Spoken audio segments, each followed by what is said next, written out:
सुप्रभात विद्यार्थीगण। आज आप देखेंगे आलो आंधारी नामक पाठ के प्रश्नों के उत्तर। कल के वीडियो में भी आपने प्रश्नों के उत्तर ही पढ़े थे, तो आइए आरंभ करते हैं प्रश्नों के उत्तर। प्रश्न है, अपने परिवार से तातुस के घर तक के सफ़र में बेबी के सामने रिश्तों की कौन सी सच्चाई उजागर होती है? अपने परिवार से तातुस के घर तक के सफ़र में बेबी ने जान लिया था कि रिश्ते दिलों से बनते हैं। तातुस उसे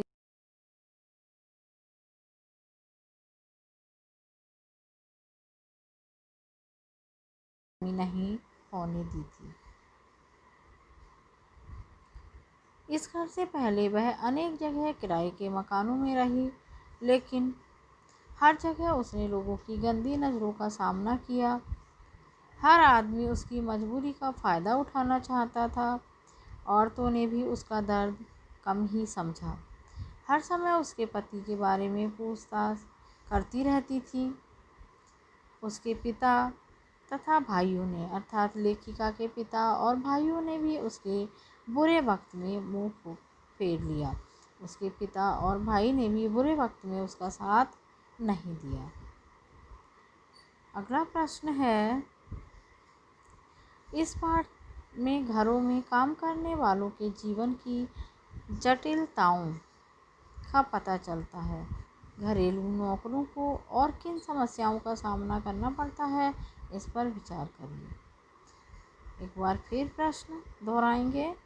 इस पाठ में घरों में काम करने वालों के जीवन की जटिलताओं का पता चलता है। घरेलू नौकरों को और किन समस्याओं का सामना करना पड़ता है, इस पर विचार करिए। तो छात्रों, उत्तर है इसका, इस पाठ में हमें घरेलू नौकरों के जीवन की अनेक कठिनाइयों का पता चलता है। उन्हें अपनी तरह जीवन जीने का हक नहीं है। नौकरों को हमारी तरह जीवन जीने का हक नहीं है। मालिक ने जो कहा उन्हें वही करना पड़ता है। सारा दिन काम करके भी उन्हें झिड़कियाँ ही मिलती हैं, अर्थात सारा दिन काम करने पर ही भी उन्हें डांट ही खानी पड़ती है। कई बार तो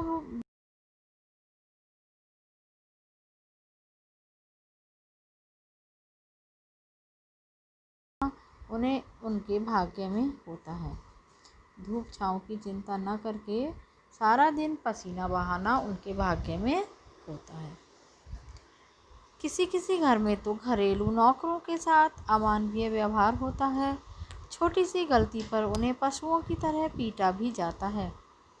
कई बार तो उन्हें मजदूरी के लिए भी गिड़गिड़ाना पड़ता है। अगला प्रश्न है, आलो आंधारी रचना बेबी की व्यक्तिगत समस्याओं के साथ साथ कई सामाजिक मुद्दों को समेटे है। आलो आंधारी रचना बेबी की व्यक्तिगत समस्याओं के साथ साथ कई सामाजिक मुद्दों को समेटे है। तो उत्तर है, आलो आंधारी में बेबी की व्यक्तिगत समस्याओं के साथ साथ कई सामाजिक समस्याओं को उठाया गया है। आलो आंधारी रचना में बेबी की व्यक्तिगत समस्याओं के साथ साथ कई सामाजिक समस्याओं को भी उठाया गया है, जैसे समाज में स्त्री की दशा। दूसरा है लोगों का अभावों में जीना। तीसरा है सार्वजनिक शौचालयों का अभाव तथा परिवार के लोगों का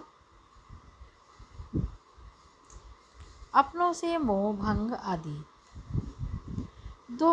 दो मुख्य समस्याएं इस प्रकार हैं, जैसे पहले समाज में स्त्री की दशा को लेते हैं।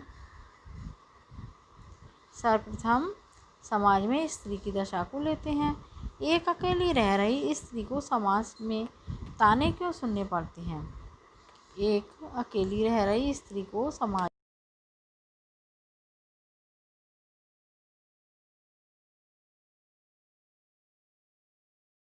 लोग उसे गंदी नज़रों से क्यों देखते हैं? अकेली मजदूर स्त्री की मदद करने की बजाय उसे परेशान क्यों किया जाता है। दूसरी समस्या है सार्वजनिक शौचालयों का अभाव। सार्वजनिक शौचालयों का अभाव। कई क्षेत्रों में घरों में भी शौचालय या बाथरूम नहीं होते। ऐसे में पुरुषों को तो आसान रहता है, मगर स्त्रियों को भारी समस्याओं का सामना करना पड़ता है। इन समस्याओं को समाज ही दूर कर सकता है। आपसी भेदभाव भूलकर हम स्त्री जाति का सम्मान करें व असहायों की सहायता करें, तभी इन समस्याओं का निदान हो सकेगा। अगला प्रश्न है, तुम दूसरी आशापूर्णा देवी बन सकती हो। जेठू का यह कथन रचना संसार के किस सत्य को उद्घाटित करता है। जेठू कहा इन्होंने तातुस को। जेठू तातुस को कहा है।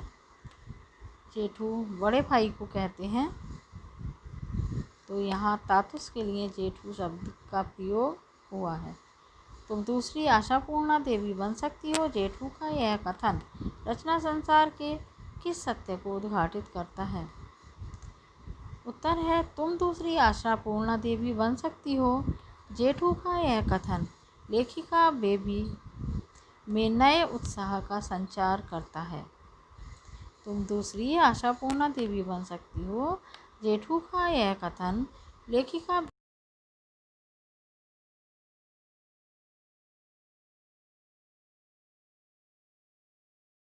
उसके आड़े नहीं आ सकती।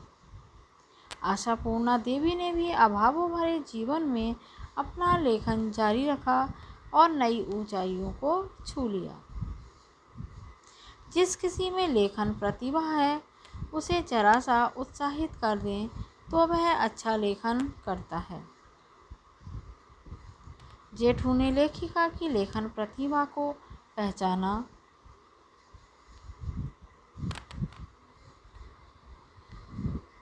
जेठू ने लेखिका की लेखन प्रतिभा को पहचाना था। वे चाहते थे कि लेखिका बेबी लिखना जारी रखे। वे पत्रों के माध्यम से उसका उत्साह बढ़ाते थे। प्रोत्साहन मिलने पर मनुष्य वह काम भी कर सकता है जिसे सोचने से भी डर लगता है। तो छात्रों, आप इन प्रश्नों के उत्तर बार बार सुनेंगे, पढ़ेंगे और अपनी कॉपी में लिखेंगे। धन्यवाद।